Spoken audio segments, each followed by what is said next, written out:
Hello ladies and gentlemen, this is Kano from the gamer section, back here with another video. Now today's video we're going to review Rage 2 from Bethesda Games and ID Software and Avalanche Studios. So let's get it, let's go.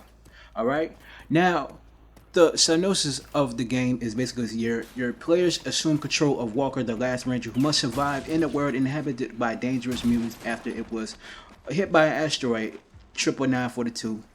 The majority of the humankind died, and with the heavy, dreary wasteland left behind with a new settlement and factions emerged. A group called the Authority declared themselves as the new militant power.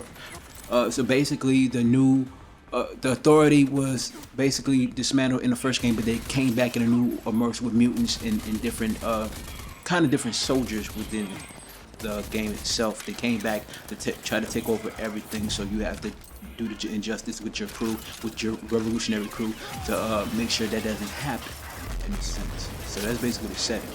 The gameplay, not the gameplay, the graphics of the game, it looks beautiful, it's superb.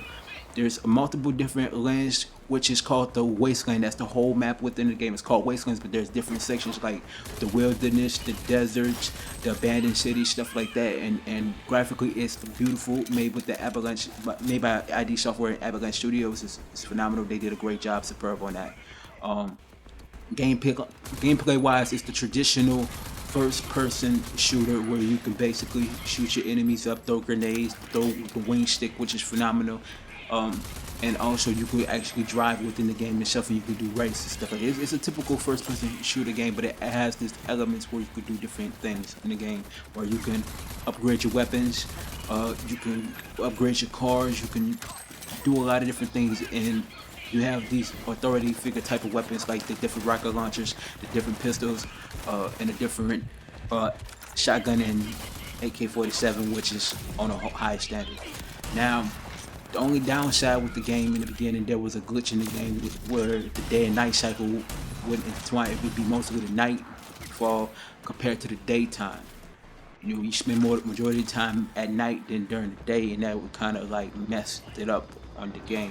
And then not only that though, there was glitches where you fighting some bandits where it would get buggy, and the animation of when you kill the bandits would be stuck on the wall or stuck in between the concrete within the game itself, within the mechanics of the game itself. But all in all, the shooting is fluid, the movement is fluid. It's like 60 frames per second. It kind of like mimic of how the Doom 2016 was, and it was on point. And I definitely say that it's just smooth as butter, but it has a few glitches that they need to critique and make better within the game. But the story is phenomenal. But another downside to it is extremely short. You only have up to 8 missions within the game, and there's a bunch of side missions to hold you over, but there's not that many missions.